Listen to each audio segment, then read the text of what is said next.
हरिओम, मेरा नाम रोहिणी शर्मा है और मैं आज यहाँ पर महिला दिवस के मौके पर यहाँ पे उपस्थित हूँ।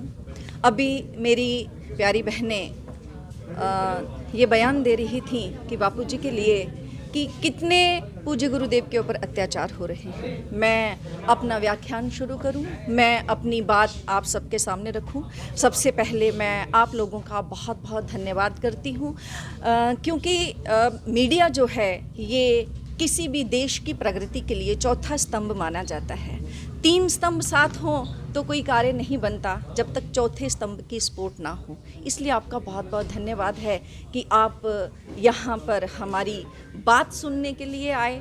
अब यहाँ तक बात सुनने की बात है, हर साल हम महिला दिवस पे इकट्ठे होते हैं। सिर्फ इधर जम्मू में ही नहीं या पूरे हिंदुस्तान में ही नहीं, आप दुनिया के किसी भी कोने में चले जाइए, दुनिया के हर कोने से ये आवाज़ आ रही है कि बापू निर्दोष थे, निर्दोष हैं और निर्दोष रहेंगे। छोटे बच्चे से लेकर के आप किसी बड़े बूढ़े व्यक्ति तक चले जाइए, आज ऐसी स्थिति है कि सबको मालूम है, सबको ही मालूम है कि बापू निर्दोष हैं। अब आप ही ये मुझे बताइए कि एक 86 वर्षीय वयोवृद्ध संत, एक 86 वर्षीय वयोवृद्ध संत और दूसरी तरफ देश के यशस्वी प्रधानमंत्री नरेंद्र भाई मोदी जी, जिनका लोहा आज दुनिया मान रही है। अब हम जो हिंदुत्व जो है, हिंदू संगठन जो हैं, वो सर उठा कर के बात कर सकते हैं कि हम हिंदू हैं। जब हमारे यशस्वी प्रधानमंत्री उन्होंने देश की कुर्सी संभाली तो हमें एक उम्मीद थी, हमारे मन में भी एक दुख की चिंगारी नहीं बल्कि एक खुशी की चिंगारी थी कि अब हमें न्याय मिलेगा, अब हमें न्याय मिलेगा। और वो न्याय को देखने के लिए, वो न्याय को सुनने के लिए हमें अपने गुरुदेव के दर्शन के लिए हमारी आंखें तरस गई और उस न्याय को सुनने के लिए हमारे कान तरस गए। और बार बार हमारे दिल से एक ही आवाज़ निकलती है कि बापूजी के ऊपर इतना अत्याचार क्यों। हर एक केस के लिए आप कोई भी केस देख लीजिए, जितना भी, क्या मांग करते हैं? देखिए, प्रशासन से हमारी मांग जो है वो यही है कि सबसे पहले तो उन्हें बेस्ट ट्रीटमेंट जो है वो दिया जाए, उन्हें आयुर्वेदिक ट्रीटमेंट दिया जाए। आप ही मुझे ये बताइए कि जिन्होंने अपने 70 साल जो हैं वो जिन्होंने आयुर्वेदिक जीवन में अपने बिताए हों, वो अब उनको एलोपैथिक दवाइयाँ जो हैं वो दी जाएं, तो ये तो उनके शरीर के लिए जहर हुआ ना।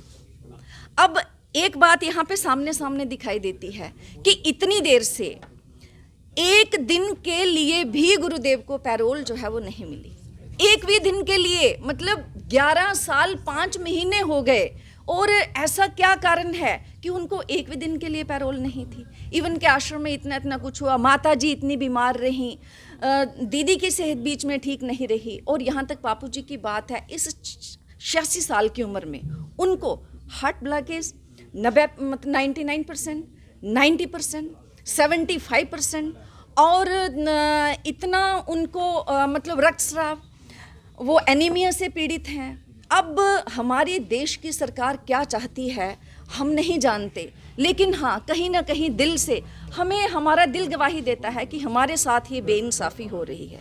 यहाँ तक मैं पूज्य गुरुदेव की बात करूँ, उनकी शिक्षाओं की बात करूँ, उन्होंने ऐसी शिक्षाएं हमें दी हैं, नहीं तो आपने देखा होगा कि हर एक केस में इतना कुछ हो जाता है, देश की संपत्ति को नुकसान पहुंचाया जाता है, प्राइवेट प्रॉपर्टी को नुकसान पहुंचाया जाता है, सरकार के खिलाफ अनाप शनाप बोला जाता है। आप सोशल मीडिया खंगाल के देखिए, जहां पर भी हमारे किसी साधक ने, कई बार होता है ना कि आवेश में आकर के अब निकल जाता है, घर में ही कोई ऐसी बात हो तो हम मतलब आवेश में आकर के कुछ गलत भी कह देते हैं, लेकिन यहाँ पर हमारा साधक, अगर बापूजी के पास ये बात चली जाती है कि किसी साधक ने हमारे देश के यशस्वी प्रधानमंत्री के खिलाफ बोला है, तो हमें वहाँ से ही मैसेज आ जाता है कि देश को संभालने वाले बहुत अच्छे प्रधानमंत्री हैं, आप उनके खिलाफ कुछ भी मत बोलिए। मैं धर्म युद्ध लड़ रहा हूं, मैं सत्य की लड़ाई लड़ रहा हूं, और जब तक अंतिम सांस है तब तक मैं सत्य की लड़ाई लड़ता रहूंगा, मैं धर्म युद्ध लड़ता रहूंगा।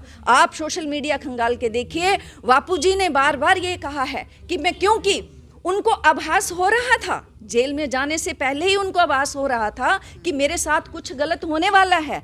इवन के मीडिया चैनल्स, बहुत अच्छे अच्छे पत्रकार, उन्होंने बापू जी को पहले ही ये मैसेज दे दिया था कि बापू जी आपके खिलाफ कुछ गलत होने वाला है। बापू जी कहते थे कोई बात नहीं, मेरे खिलाफ कुछ भी गलत नहीं होगा। लेकिन उसके बावजूद जब ये सारी बातें हो गई, फिर जाके हमें इतना उस बात का अफसोस होता है, क्यों बापू जी बेफिक्र क्यों थे? क्योंकि सांच को आंच नहीं, झूठ के पैर नहीं।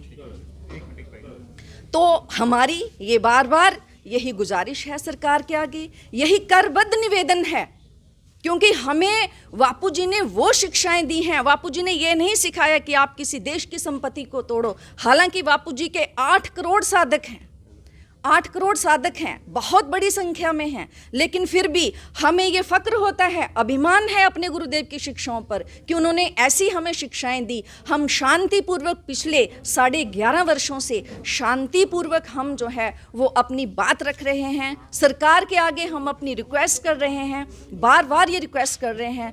आखिर ये इम्तिहान हम लोगों का कहाँ तक? एक लड़की उठ के इल्ज़ाम लगाती है कि गुरुदेव ने ऐसा किया। जब करोड़ों लड़कियां ये बात कहती हैं तो उनकी बात क्यों नहीं सुनी जाती? हम फिर आखिर में भी यही कहेंगे कि बापू जी को जल्दी से जल्दी रिहा किया जाए, उनको अच्छी से अच्छी मेडिकल फैसिलिटीज़ दी जाएं और बापू जी के अनुसार दी जाएं। जैसी वो मेडिकल फैसिलिटीज़ चाहते हैं वैसी मेडिकल फैसिलिटीज़ जो हैं वो गुरुदेव को दी जाएं। हरि